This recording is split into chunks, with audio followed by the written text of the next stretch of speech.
Guten Abend, bonjour à tous, il est 17h, tout de suite les titres. Les djihadistes poursuivent leur avancée en Syrie, mais Kobané résiste toujours. Première infection au virus Ebola en Espagne. Plus de 1000 ans, mais pas une ride, la civilisation maya s'offre sa propre exposition au Quai Branly à Paris. Et pour débuter ce journal, le spectre de l'État islamique s'étend sur Kobané en Syrie. Les djihadistes, hier, avaient pris le contrôle de 3 quartiers de cette ville située à la frontière turque. Aujourd'hui, les combats se poursuivent, mais à l'heure qu'il est, Kobané n'est toujours pas tombé. Florian Litzler. Kobané résiste. Le drapeau des combattants kurdes flotte toujours au centre de la ville, mais des combats ont éclaté ce matin dans le sud et l'ouest.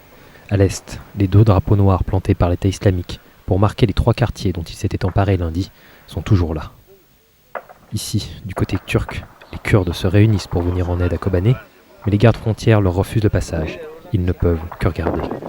Aujourd'hui, les affrontements sont moins violents, l'offensive manque de punch, les avions de l'US Air Force passent régulièrement au-dessus de la ville, les djihadistes doivent se cacher et ne peuvent pas entamer d'action d'importance.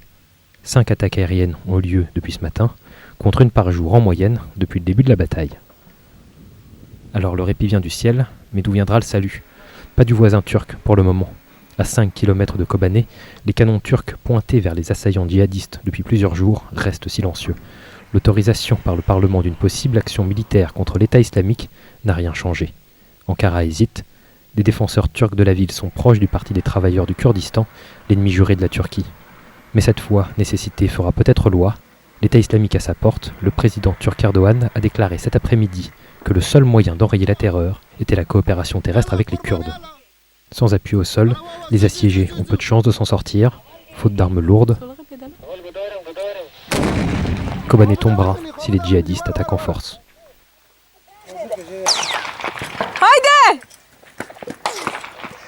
Et cet après-midi, à Bruxelles, 50 manifestants kurdes sont entrés dans le Parlement européen.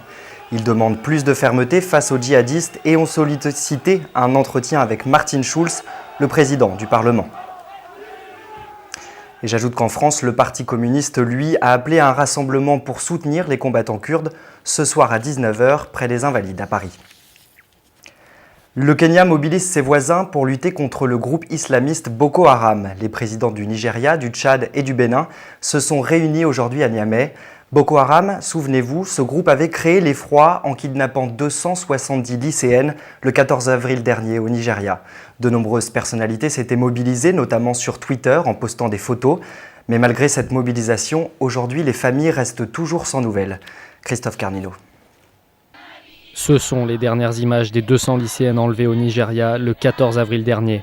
Un rapt commis par le groupe islamiste Boko Haram qui avait ému la communauté internationale. À l'initiative de la première dame des États-Unis Michelle Obama, des personnalités politiques, mais aussi du monde du cinéma ou de la mode, avaient diffusé des photographies d'elle tenant une pancarte avec des messages d'indignation « Bring back our girls »,« Rendez-nous nos filles ». Mais après l'emballement médiatique planétaire des premières semaines, les 200 lycéennes sont vite retombées dans l'oubli. Malgré d'importantes phases de recherche, les familles et les autorités nigérianes sont toujours sans nouvelles des jeunes filles. Le chef de Boko Haram, Aboubakar Shakau, avait affirmé qu'il voulait les vendre pour en faire des esclaves. Esclavage et terreur. Hier, au moins 8 personnes ont été tuées dans une ville de l'extrême nord du Cameroun après une attaque à la roquette attribuée à Boko Haram. Jeudi dernier déjà, le groupe avait diffusé une vidéo montrant des décapitations, des lapidations et des amputations perpétrées dans le nord-est du Nigeria. Une escalade de la violence que les gouvernements du Niger, du Tchad et du Bénin vont tenter d'éradiquer à l'issue de ce sommet régional. Et nous revenons en Europe où pour la première fois un cas de contamination d'Ebola a été détecté. Une aide-soignante espagnole de 40 ans est actuellement hospitalisée à Madrid. Ce qui inquiète les autorités, c'est que cette femme ne s'était pas rendue en Afrique avant d'être contaminée. En Espagne comme en Europe, on s'interroge. Explication avec Raphaël Tacard. Une prise en charge sous haute surveillance. L'aide-soignante contaminée par le virus Ebola a été transférée d'urgence à l'hôpital de La Paz au sud de Madrid, ce même hôpital où sont morts 2 missionnaires infectés. Ce matin, l'incertitude règne. Placée en quarantaine, son état de santé serait pour le moment stable. Inquiets pour leurs collègues, infirmières, médecins et personnel de l'hôpital, craignent la propagation du virus. Tout le monde est un peu effrayé, enfin moi je le suis. Plusieurs personnes ont été en contact avec elle avant que les tests ne soient réalisés. Depuis cette contamination, 3 personnes ont été hospitalisées par précaution. Seul l'époux présenterait un haut risque d'être affecté. Les 30 autres personnes en contact avec elle sont suivies de près. Soyez sûr que toutes les mesures nécessaires et indispensables sont prises pour garantir la meilleure attention, non seulement à la patiente, mais aussi au personnel soignant, ainsi qu'à l'ensemble de la population. Mais le cas reste inquiétant. Toutes les mesures de sécurité semblaient pourtant avoir été prises. À Bruxelles, on pointe du doigt les autorités sanitaires espagnoles. L'Union européenne demande des éclaircissements sur les procédures mises en place. La priorité pour nous est de savoir précisément ce qu'il s'est passé. Puisque l'hôpital en question, comme un certain nombre d'hôpitaux dans l'Union européenne, respecte ou était censé respecter toutes les règles qui sont très strictes visant à éviter ce type de contamination. Les premières conclusions sont attendues dans la soirée. Bruxelles affirme qu'une fois identifié, le problème servirait de leçon aux autres pays. Actuellement dans le monde, 7500 personnes sont déjà contaminées par le virus Ebola. Aux États-Unis, 52% des citoyens vivent désormais dans un État où il est possible pour les couples homosexuels de se marier. Hier, la Cour suprême des États-Unis a donné raison aux cours fédérales de 5 États qui avaient jugé invalides les lois interdisant le mariage gay. Imke Haman. Depuis hier, une telle cérémonie est possible en Virginie. Le mariage entre personnes du même sexe devient définitivement légal dans cet État. Vivant en Virginie, ces 2 femmes avaient déjà perdu espoir. On s'est mariés à Toronto, au Canada, parce qu'on pensait que la Virginie ne nous laisserait jamais nous marier.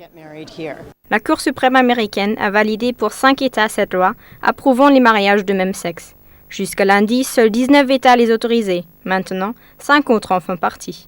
L'Indiana, l'Oklahoma, l'Utah, la Virginie et le Wisconsin. Plus que la moitié de la population américaine peut désormais célébrer de tels moments. Une tendance qui donne espoir. C'est un pas en avant. Cette décision pourra influencer peut-être un jour les autres États. Beaucoup de manifestants se sont déjà battus pour cette cause. Mais pour l'instant, la Cour suprême refuse de juger sur le fond pour ne pas donner une dimension nationale à ce sujet. Hier à Stockholm, le prix Nobel de médecine a été attribué à un Américain et 2 Norvégiens pour leurs travaux sur le cerveau. Ils ont réussi à isoler ces cellules qui permettent de nous repérer, une sorte de GPS dans le cerveau. Cette découverte pourrait permettre de très grandes avancées. Explication avec Bettina Baumann. Jeder hat ihn. Mancher funktioniert besser, mancher schlechter. Der Orientierungssinn.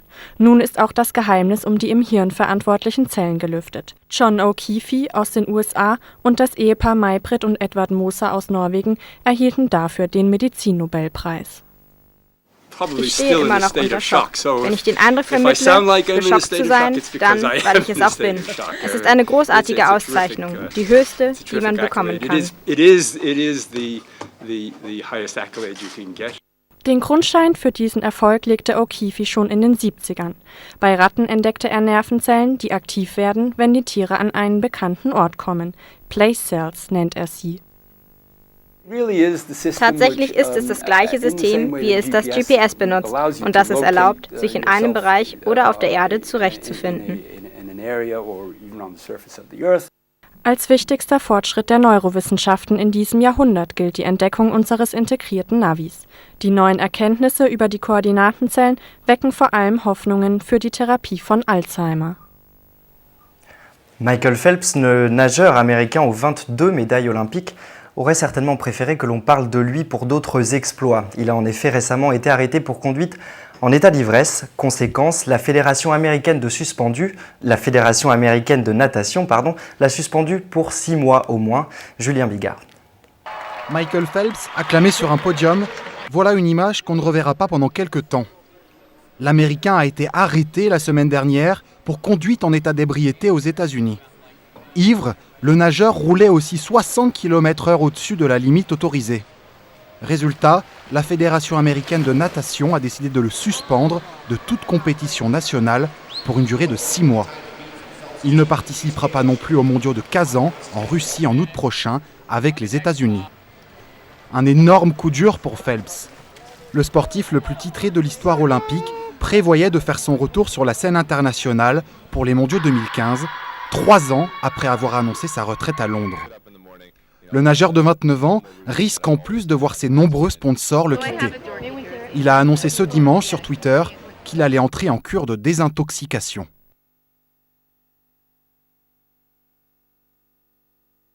Pour revoir le nageur aux 18 médailles d'or olympiques dans une compétition internationale, il faudra donc attendre au moins 2016 et les JO de Rio, à moins qu'il ne décide une nouvelle fois d'annoncer sa retraite sportive.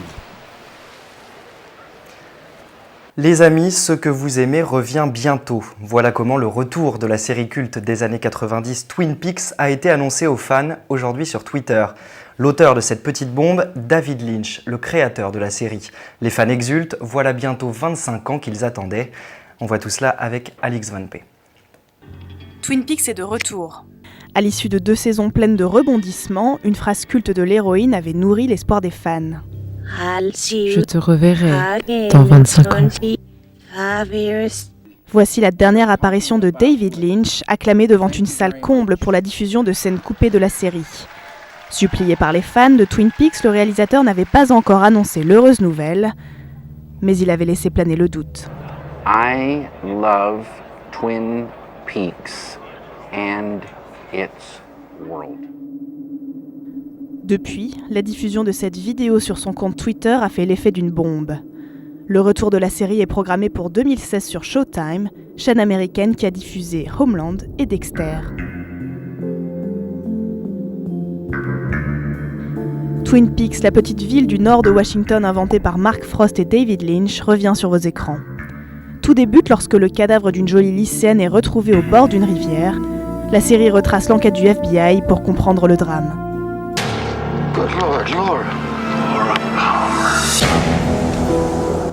Était-ce la séduction ou une illusion? La déception ou un meurtre? Il faut se méfier des apparences. Comme la vidéo publiée sur Twitter le laisse prédire, la série s'annonce comme les 2 premières, aussi haletante que dérangeante. Voilà qui donne envie. On réserve souvent l'évocation des Mayas au seul livre d'histoire. Mais au musée du Quai Branly, à travers une nouvelle exposition de 400 œuvres qui leur est consacrée, on constate que les Mayas, qui ont pourtant disparu il y a plus de 1000 ans, ont encore bien des choses à nous transmettre. Alix Van P. Plein feu sur la civilisation maya. Une exposition en son honneur ouvre ses portes aujourd'hui au musée du Quai Branly. L'occasion de découvrir près de 400 pièces dont une 50aine de chefs-d'œuvre. Des sculptures, outils et peintures de plus de 1000 ans, dont le style est reconnaissable entre tous.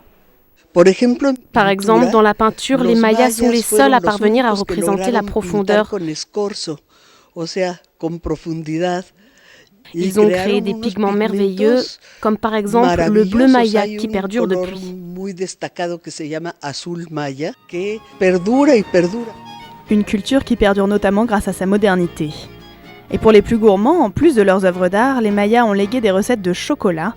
Le cacao, un aliment des dieux dans la culture maya, illustré par le film de Lasse Hallström avec Juliette Binoche. Des ateliers de dégustation du chocolat maya seront proposés à la Toussaint au musée du Quai Branly. Et c'est la fin de cette édition. Merci à tous de l'avoir suivi. L'information revient demain. D'ici là, portez-vous bien. Tschüss und bis morgen.